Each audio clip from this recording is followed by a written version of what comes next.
ठीक है भाई। एक इसका गुण है प्रॉपर्टी के, इसके चमकीला के साथ साथ ठोस होता है। ठोस के अलावा एक और वर्ड होगा इसमें, इसमें तो दिन नहीं होगा, पीलापन, यानी कि ये क्या है उसकी प्रॉपर्टीज है, राइट। जब आप इस प्रॉपर्टी को नहीं समझोगे, यानी कि उसमें प्रॉपर्टी नहीं होगी, तो वो द्रव्य नहीं कहलाएगा। समझ पा रहे हैं ना?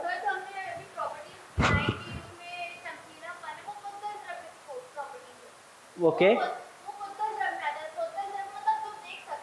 बिल्कुल।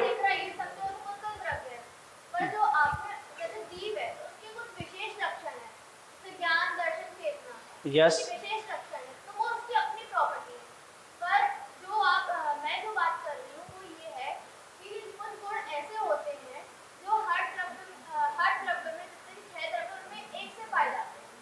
ओके, बिल्कुल,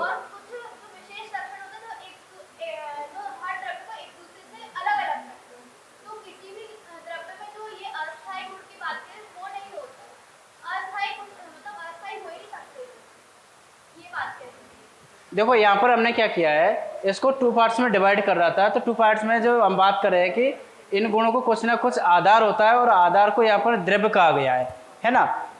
आपस में बातें नहीं करे भाई, अच्छा डिस्कशन कर रहे हैं। वो क्या बोल रहे हैं वो, कि कुछ ना कुछ उसका द्रव्य होता है। अब यहाँ पर ना द्रव्य को ना टू पार्ट्स में बताया हुआ है।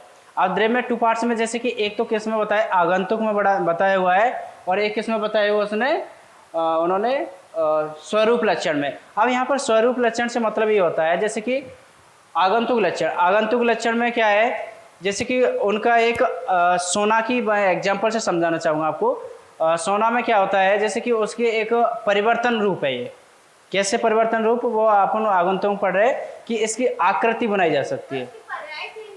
पर्याय बिल्कुल बिल्कुल अलग है ना, बिल्कुल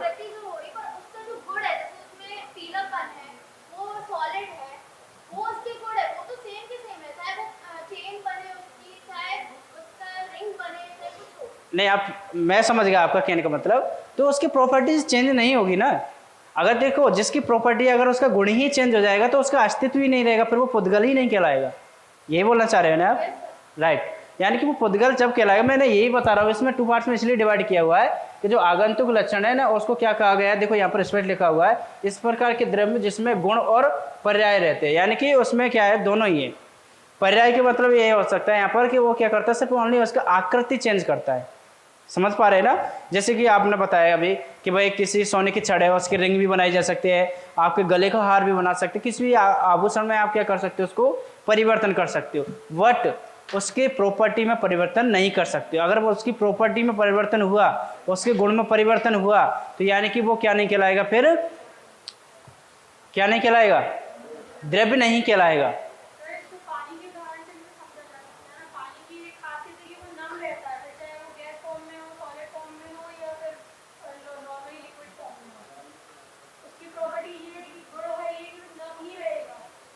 बिल्कुल,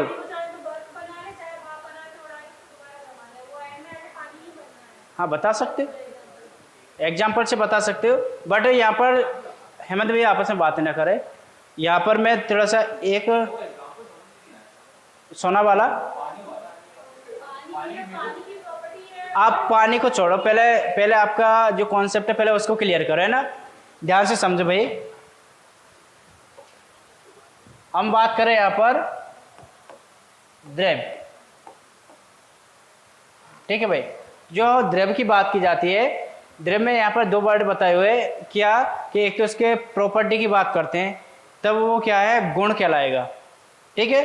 अगर उसमें प्रॉपर्टी नहीं है तो वो क्या है, वो गुण नहीं कहलाएगा, सॉरी वो द्रव्य नहीं कहलाएगा। जैसे कि मैं बात कर रहा हूँ इसकी, माना कि मार्कर है, ठीक है भाई। अब ये मार्कर है, अब इसका गुण क्या है, पहले मुझे बताएं। लिखना। अब इससे अगर मैं लिख ही नहीं सकता हूं तो क्या इसको मैं मार्कर बोलूंगा? नहीं बोलेंगे ना। तो इसका क्या है, प्रॉपर्टी क्या है, इसका लिखना। इसी प्रकार से हम बात कर रहे हैं कि भाई जो द्रव्य कहलाएगा ना, उसका क्या होता है, गुण होता है, कुछ ना कुछ उसकी प्रॉपर्टी होती है, उसको क्या बोलते हैं हम यहाँ पर, द्रव्य बोला गया है। अब जैसे मैंने एग्जाम्पल दिया था सोना का, अब सोने की मैंने बताया था कि भाई जो गोल्ड की बात कर रहा मैं, गोल्ड में क्या होता है, उसके जो प्रॉपर्टी होती है कि भाई एक तो वो क्या होता है, पीलापन होता है। अगर उसका कलर अगर सफ़ेद कर दिया जाए तो क्या हम उसको गोल्ड बोलेंगे? नहीं बोलेंगे ना। दूसरा मैंने बताया था भाई पीले के साथ साथ इसका क्या होता है, और जैसे कि चमक भी होता है, अगर उसका चमक खो देगा तो क्या हम उसको सोना बोलेंगे? नहीं बोलेंगे। इसी में और बताया गया है कि भाई इसमें पर्याय, पर्याय से मतलब यहाँ पर ये समझना आगंतुक लक्षण, उनको क्या बोला गया है यहाँ पर, एक्सीडेंटल क्वालिटी को क्या बोला गया है, आगंतुक लक्षण। यानी कि उसके पर्याय, यानी कि उसके आकृति में परिवर्तन हो सकती है लेकिन उसकी प्रॉपर्टी में परिवर्तन नहीं हो सकता। अगर इसकी प्रॉपर्टी में परिवर्तन हुआ तो वह द्रव्य नहीं कहलाएगा। आप समझ में आया? यानी प्रॉपर्टी में क्या नहीं होना चाहिए, उसके में परिवर्तन नहीं होना चाहिए, चेंजेस नहीं होना चाहिए। और ये स्लाइड आ गई हो समझ में तो आगे बढ़े, पता चले अपन को यही ना आता हो समझ में। देखो मैंने मैंने बताया आपको कि द्रव्य समझ में आना चाहिए, कई जगह मिलेगा, तो अब समझ में आया आपको। इसकी आगंतुक का मतलब ये है कि जैसे कि अपन सोना पढ़ रहे हैं ना, सोना का एग्जांपल दिया था ना मैंने द्रव्य में, तो इसके आकृति में परिवर्तन हो सकता है, तो उसे यानी कि परिवर्तन रूप उसका, लेकिन उसके प्रॉपर्टी में परिवर्तन नहीं हुआ, इसे पर्याय बोला गया है यहाँ पर। हाँ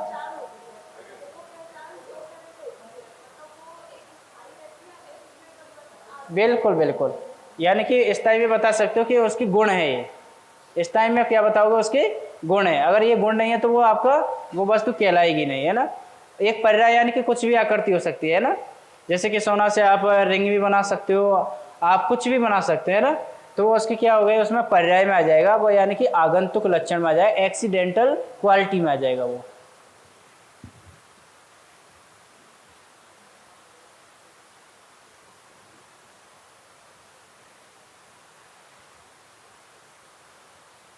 अब द्रव्य की विशेषता क्या होती है, थोड़ा सा इसके बारे में देख लेते हैं। यहाँ पर द्रव्य की जो धर्म की बात की जाती है, प्रमुख रूप से कितने बताए गए हैं, दो, एक तो नित्य और एक अनित्य। जो मैंने अभी बताया था आपको, इसको रख लेना। नित्य की बात करें तो यहाँ पर हम बात कर रहे हैं जैसे कि स्वरूप धर्म से, मतलब नित्य को मतलब उसे कनेक्ट कर लेना आप स्वरूप धर्म से, और जो अनित्य की बात कर रहा हूँ मैं उसको कर लेना आप आगंतुक धर्म। स्वरूप धर्म और मैंने अभी बताया था ना आगंतुक धर्म, एक तो आपको बताया था मैंने, एक एक्सीडेंटल बोले तो आगंतुक लक्षण, एक स्वरूप बोले तो एसेंशियल।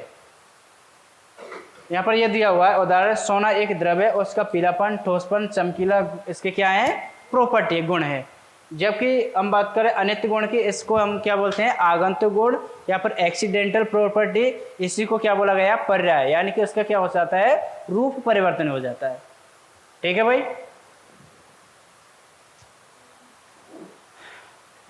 अब देखते हैं हम जो द्रव्य है, द्रव का ज्ञान, द्रव का पूर्ण ज्ञान किसे होता है, क्या देख रहे हैं अब हम यहाँ पर, द्रव्य क्या पूर्ण ज्ञान किसे होते हैं। पहले तो ये बता मुझे, द्रव्य आपको समझ में आया या नहीं आया। ऐसे ही आप मुंडी को नहीं हिलाना है, मुंडी से मतलब सिर को नहीं हिलाना है ना। जो नहीं आया हो तो फिर भी एक बार रिपीट कर दूंगा, लेकिन आपको समझ में आना चाहिए ना। एक बार और, ठीक है। आपको पता है, मतलब कंफ्यूजन तो नहीं है ना आपको? नहीं नहीं, आप बोले कि ये थ्योरी गलत है, इसकी बात कर रहा हूँ।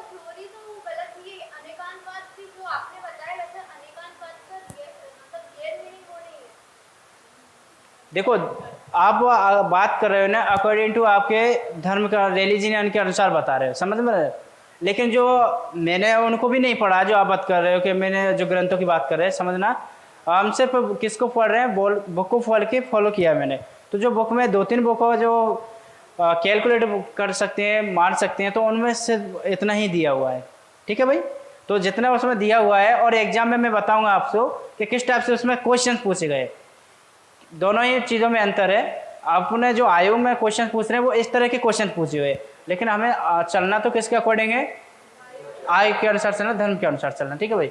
तो यहाँ पर मैं बात कर रहा था द्रव्य का पूर्ण ज्ञान किसको होता है, केवली को होता है। अब केवल जैसे कि एक आम आदमी की बात की जाती है, तो एक आम आदमी को क्या सभी धर्मों का क्या नहीं होता है, ज्ञान नहीं हो सकता है। तो यहाँ पर बोला गया है कि सभी धर्मों का ज्ञान किसको होता है, ओनली केवली को बोलते हैं उसको, है ना। जिसको सभी धर्मों का ज्ञान हो जाता है उसे क्या बोला गया है, केवली, है ना। देखो यहाँ पर अनंत धर्म युक्त द्रव के सभी धर्मों का ज्ञान सभी मनुष्य प्राप्त नहीं कर सकते हैं। यह सिर्फ किसको होता है, केवली को होता है। जिसे क्या बोला गया है, सर्वज्ञ ही द्रव के सभी धर्म का ज्ञान प्राप्त कर सकता है। मतलब केवली को क्या बोला गया है यहाँ पर, सर्वज्ञ बोला गया है, यानी कि उनको क्या है, सर्वज्ञ बोला तो सभी धर्मों को क्या है, ज्ञान प्राप्त हो गया है। किंतु व्यावहारिक जीवन के लिए वस्तु का आंशिक ज्ञान भी पर्याप्त है। अगर किसी को बोला गया है तो वस्तु से मतलब अपन समझ रहे हैं, अभी मैंने बताया था कि इस संसार में क्या है, अनेक वस्तु है। तो अगर हमें अनेक वस्तुओं के बारे में ज्ञान प्राप्त ना हो, हमें आंशिक मतलब कुछ ही पता हो, किसको, एक नॉर्मल व्यक्ति को, आम व्यक्ति को, फिर भी उसका काम चल जाएगा। उनको केवली बनने की जरूरत नहीं है। केवली बोले तो सभी धर्मों का क्या हो, उसको ज्ञान हो, उन्हें क्या बोला गया है, केवली।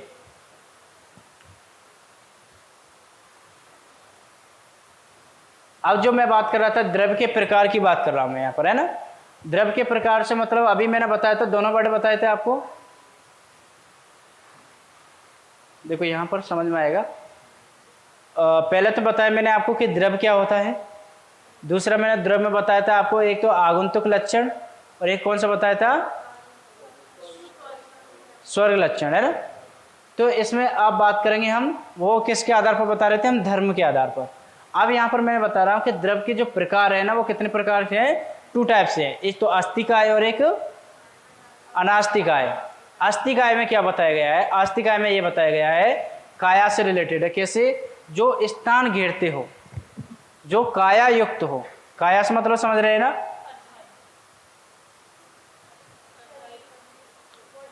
बॉडी, है ना। यानी कि जो काया युक्त हो उसमें, यानी जिसमें द्रव हो, वो क्या कहलाएगा यहाँ पर, जो स्थान घेरता हो। स्थान तो वही बोलेगा जिसमें द्रव होगा, तो उन्हें क्या बोला गया यहाँ पर, आस्तिकाय। आस्तिकाय बोले तो एक्सटेंडल।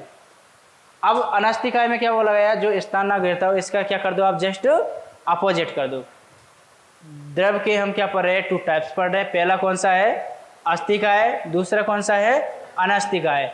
आस्तिकाय में मैंने ये बताया सिर्फ आपके लिए, ये क्या करते हैं, स्थान गिरते हैं। अब स्थान कौन गिरते हैं, जिनका क्या होगा, कुछ ना कुछ द्रव्य होगा, वही तो स्थान गिरेंगे भाई। यानी कि बोल सकते हैं यहाँ पर बताया गया है एक काया युक्त, काया युक्त यानी जुड़ा हुआ है ना। अब थोड़ा सा इसको डिवाइड करते हैं ना। जो आप बात कर रहे थे ना, मैं इस स्लाइड की बात कर रहा था, जीव और अजीव।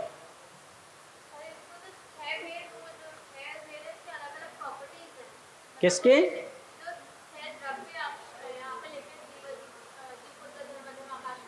हाँ हाँ,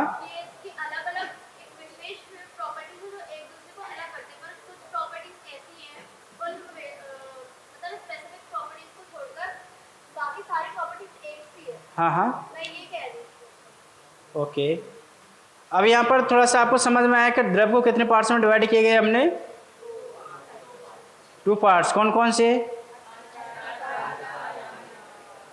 अस्तिकाय और अनास्तिकाय।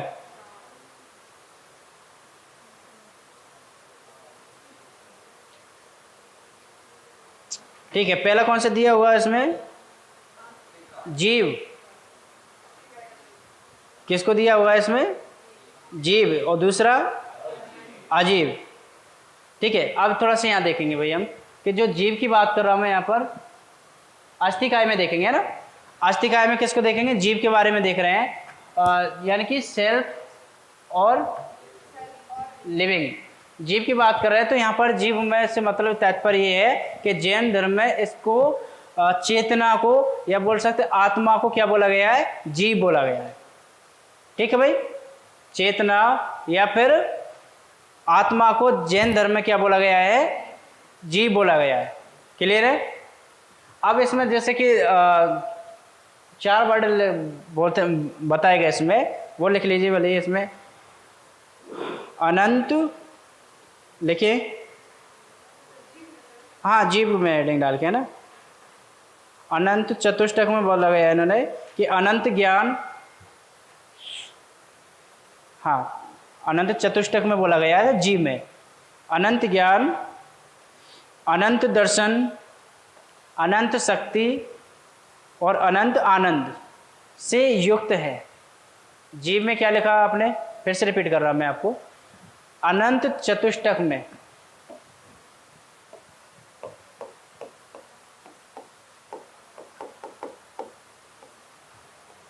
क्या बताया, अनंत ज्ञान, अनंत दर्शन, अनंत शक्ति और अनंत आनंद।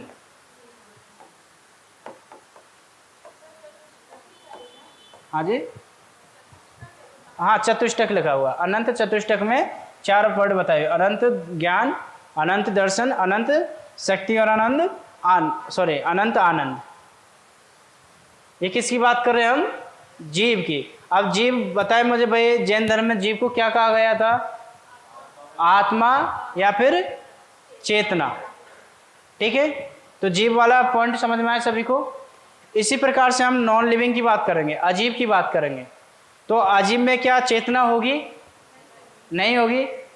चेतना किस में होती है, ओनली लिविंग में होनी है, यानी कि आत्मा भी किस में होती है, लिविंग में होती है। अब जो अजीब की बात की जाती है, अजीब को भी क्या है 4 पार्ट्स में डिवाइड किया हुआ है। कौन कौन से, जो मैं सबसे पहले बात करूंगा यहाँ पर पुद्गल की, समझ रहे हैं। यहाँ पर लिविंग में क्या होता है, जीव की बात कर रहे हैं, तो इसमें क्या बताया मैंने आपको भाई, इसमें जीव को जैन धर्म में क्या कहा गया, चेतना या फिर आत्मा, ये बताते हैं। जीव में यही होते हैं। क्या नॉन लिविंग में आत्मा या फिर चेतना होती है, नहीं होती है। पुद्गल की मैं बात करूंगा यहाँ पर। पुद्गल में क्या किया गया, भौतिक वस्तुओं के बारे में बताया गया है, एक तरह से फिजिकल प्रॉपर्टी के बारे में, यानी कि उसमें जीव तो होता ही नहीं है। जैसे कि ये क्या है, पेन है, क्या इसमें जीव है, आत्मा है। तो ये क्या है, एक द्रव्य है, क्या है, एक द्रव्य है। तो इसमें आत्मा तो है नहीं, ना ही इसमें कुछ चेतन वगैरह करता है, तो ये किस में आ जाएगा, आपका अजीब में आ जाएगा। और जो पुद्गल की मैं बात कर रहा हूँ ना, पुद्गल में किसको रखा गया है, उन्होंने जैनिज्म ने उसको भौतिक वस्तु को द्रव्य को रखा गया है, ठीक है। दूसरा बात करेंगे हम यहाँ पर धर्म और अधर्म। अब धर्म या अधर्म से मतलब यहाँ पर अच्छा बुरा से नहीं है। धर्म या अधर्म से मतलब यहाँ पर कोई अच्छे या बुरे कर्म से नहीं है। धर्म या अधर्म से मतलब यहाँ पर है स्थिरता और गतिमान से। किससे है भाई, स्थिरता और गतिमान से। किससे है भाई, स्थिरता और गतिमान से। स्थिरता और गतिमान से, जैसे कि एक मछली है, क्या है, पानी में मछली है, तो वो क्या, हाँ भाई गतिमान। एक स्थान से जैसे कोई पानी में मछली है, वो क्या कर रही है, गति कर रही है, वो किस में आ जाएगा, गतिमान में आ जाएगा। स्थिरता से मतलब कोई पेड़ है, पेड़ की क्या है, छाया है, वो किस में आ जाएगा, स्थिरता में। तो धर्म अधर्म से मतलब यहाँ पर ये नहीं है अच्छे कर्म और बुरे कर्म, यहाँ पर ओनली किसको दर्शाया गया है, स्थिरता और गतिमान से। तो मैंने दोनों एग्जाम्पल आपको बता दिए। आकाश, जो आकाश यानी कि ये हमें कहाँ दिखाई देते हैं, ऊपर। इसकी बात कर रहे हैं ये तीनों की, धर्म अधर्म पुद्गल, इसकी बात कर रहा है आकाश। पुद्गल की तो बात कर रहा है एक तरीके से मैटर, द्रव्य की बात कर रहे हैं यहाँ पर। तो जैसे कि पुद्गल से बात कर रहे हैं मैं, ये जिसका कोई द्रव्य हो, क्या हो, जिसका कोई द्रव्य हो। जैसे मैंने अभी इस मार्कर का एग्जाम्पल देकर बताया था, माना तो इसका कोई ना कोई द्रव्य है ना, लेकिन ये नॉन लिविंग है। बस इतना याद रखना, पुद्गल को नॉन लिविंग बोला गया जैनिज्म में, इतना याद रखना है ना। लिविंग में, और ये क्या, इसमें कोई आत्मा नहीं होती है, पुद्गल में कोई आत्मा नहीं होती, ना ही ये कोई चेतना होती है, वो सब किस में आ जाएगा, पुद्गल में आ जाएगा। बस इतना याद रखना आपको, है ना।